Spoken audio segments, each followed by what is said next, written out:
Hello everyone, my name is PolishLynx, and we know Liam. For 10 seconds and he already takes us off. Naki looks like he agrees with me, but it's clear he's trying to hide his feelings.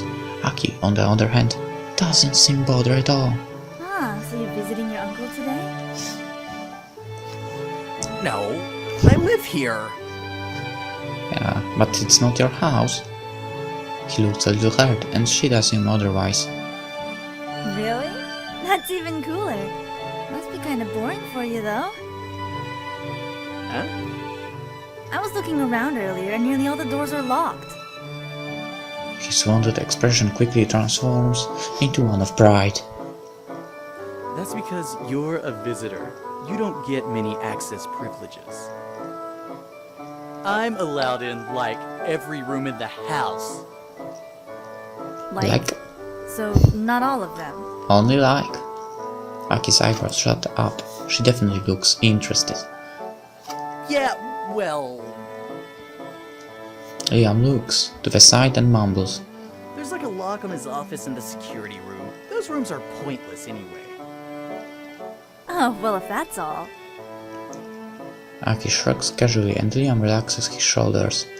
I glance at Naoki. He's staring at some invisible point on the ground, trying his best not to be in this conversation. Aki leans towards Liam and tilts her head as if to whisper in his ear. Hey, can I ask you a question? Her voice is suddenly quiet, conspiratorial, almost. Yeah, I guess so. Aki watches Liam's expression carefully as it changes from uncertainty to curiosity. I don't suppose I could ask you for a favor. What? He's caught off guard by the request. Well, seeing as your uncle seems to be hanging us both out to dry, maybe we could at least spend the time doing something interesting. Like... I don't know, maybe you could show me around. We could poke around your uncle's precious privacy while he's busy being difficult. Liam smirks. I guess I've got nothing better to do in my time. Sure, why not? You don't try anything stupid or I kick you. And punch you in the face. He calls his arm around Aki's waist and guides her towards the hallway. You will be punched in the face for sure. Aki. Split up and explore what you can. Something about this doesn't settle well with me at all, and we might not get another chance. I really wish she wouldn't do that. I'm still surprised every time she uses her brain voice, or Kansei, or whatever. Is she always like that? Yeah, Aki has a way with people. She's persuasive. No offense, but what was a rather thinly veiled bit of manipulation there? Why did he fall for it? She uses her Kansei to push someone's thoughts in the direction she wants. So, mind control? Nothing that powerful.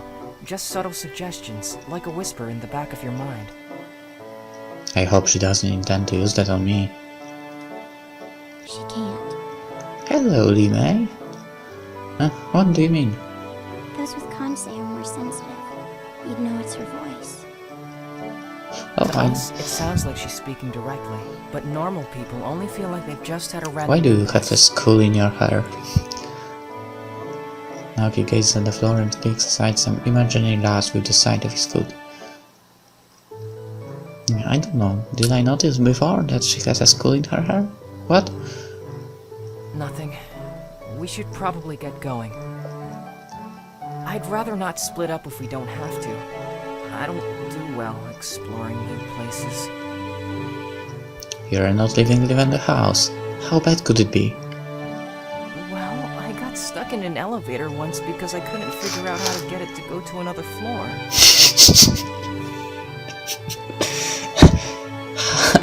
How the hell is that possible, man? It's true. He may nod her head in confirmation. I don't even want to think about how he managed to accomplish that. Just man up and go alone. No, then let's go all together. Is it really okay? Sure, why not? As long as we learn something, I'm sure Aki won't care. Is that okay with you, Lee May? It's fine. The three of us walk down the hallway together. Naoki hangs behind Limei and I. He seems uncertain. I thought we were all going together, or are you not coming? I'm coming. Naoki hurries to catch up to us. There's nothing to be afraid of, man. That's easy for you to say. I'm not like you. The expression changes in Limei's eyes briefly, as if she just recalled something that she had hoped to forget. So you are nervous. No big deal. Yeah, no big deal. The hallway stretches out with doors on either side. Behind the glass door at the end, a staircase leads downwards to parts unknown. So, where do you want to? You two want to start. Maybe we should start at the end of the hall and work back? Anything but the stairs. Let's take the stairs. Naoki and Limei speak at the same time before they both fall silent. Naoki looks nervous as usual, Limei looks moody. For some reason, they seem to be expecting me to make a decision. Admittedly, the stairs aren't the most inviting thing about this place, but just because they're out of the way doesn't mean they are that scary. So? Where should we go? Didn't I just ask them that?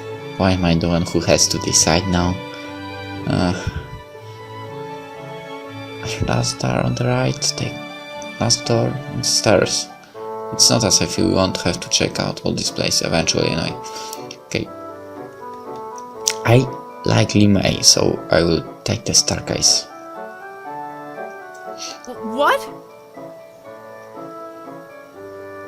Limei doesn't smile, but her expression flickers just slightly. She looks pleased. But why? We are going to have to check it out anyway. Might as well get it over with.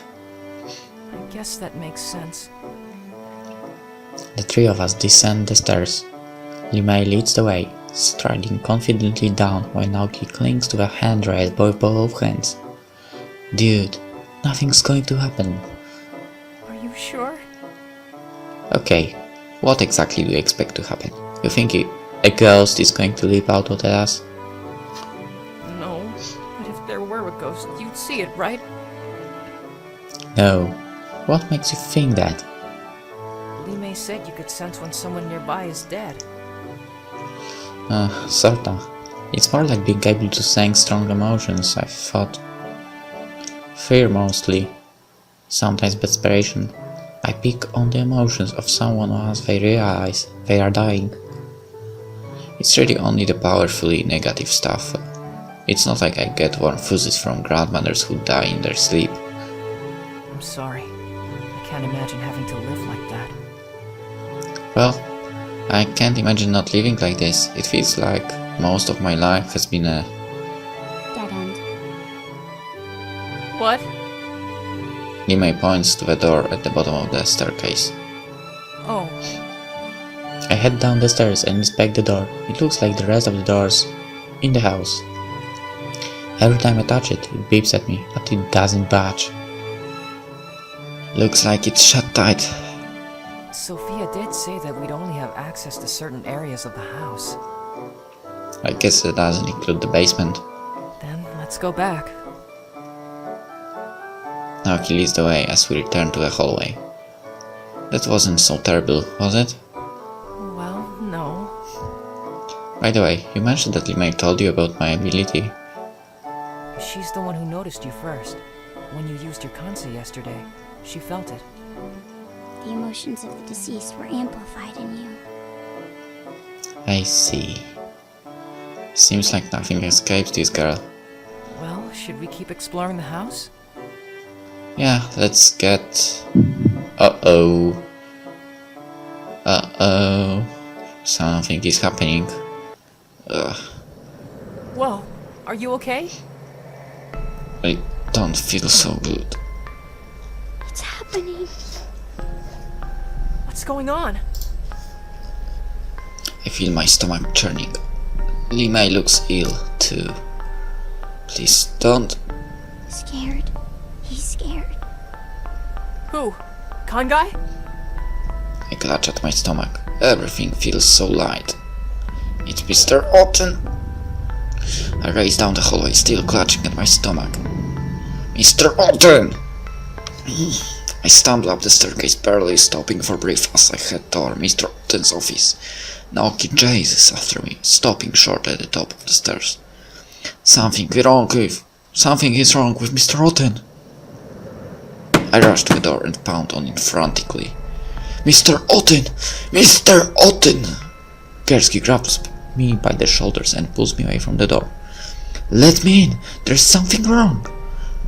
Whoa, kid, calm down.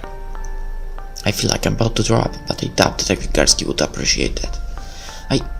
He's not okay. Kansei stares at me for a moment. He looks torn.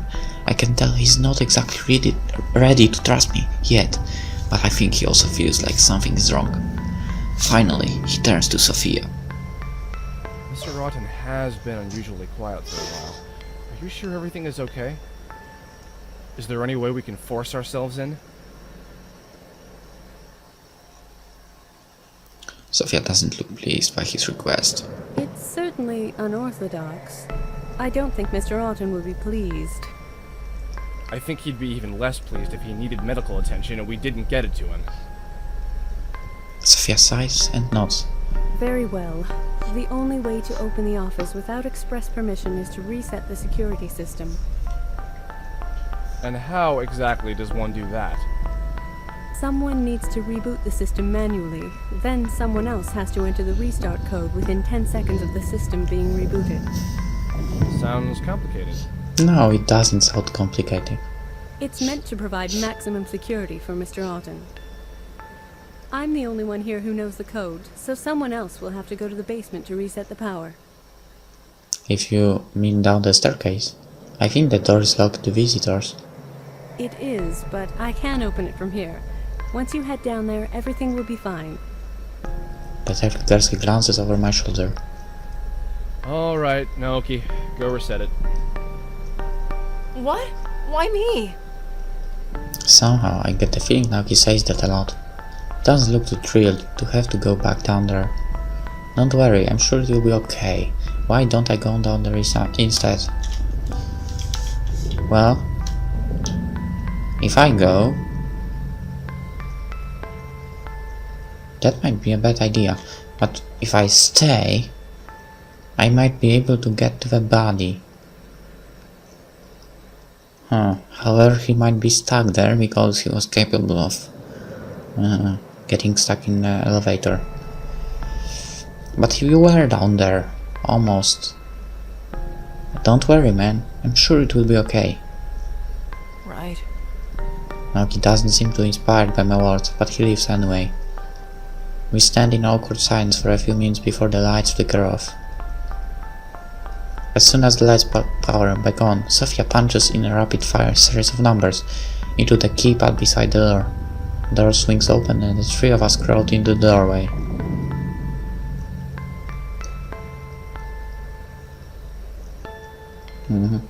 What now? Mr. Otten! Sophia rushes in and grabs the body lying on the floor. Mr. Otten! Sir! She shakes him gently, but he doesn't respond. Detective Kansei leans over Mr. Otten's body and plants his 2 fingers on his neck. He doesn't have a pulse. No! He was just alive a moment ago! Sophia pulls Mr. Otten's body away from the desk and tries to roll it over, but she can't support his weight. What are you doing? There's still a chance I can save him! Please help me! Kansei points at me. Kansei, help us move the body. I step forward and coil my arms under one of Mr. Otten's arms. With a groan, Detective Kansei and I lift the body and lay Mr. Otten on his back. As I lay Mr. Otten's arm down, my hand brushes against his. Oh no, not now, not! Even as I struggle to maintain consciousness, my mind is flooded with Mr. Otten's final thoughts.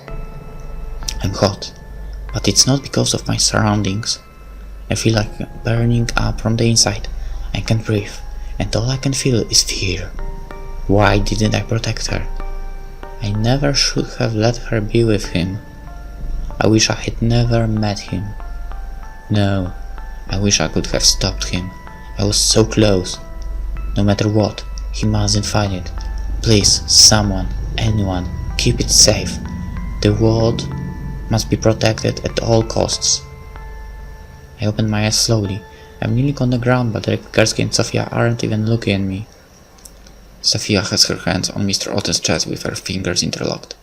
1, 2, 3, 4. She pumps his chest with her hands, counting out loud. As she does, Mr. Otten doesn't move. Again, she pumps his chest, trying to start his heart, but again nothing. She leans down and grabs his mouth, but Kersky steps in and pulls her away. That's enough! What are you doing? There's still a chance! She punches him with her free arm, but it doesn't affect him. Look at him. His skin is pale, his pupils are dilated, and he's covered in sweat. There's a good chance he was poisoned, and you could be poisoned too if you try to resuscitate him. Sofia makes another desperate attempt to escape from Kersky's grasp, but he holds her firm. Don't. You did your best, but there's nothing we can do now. Sofia's knees buckle under her, and she falls to the ground with a choked sob. I thought she was just Mr. Otten's personal assistant, but his death seems to have really shaken her up. Kersky kneels beside her and places a hand gently on her shoulder. Sophia, everything's going to be okay.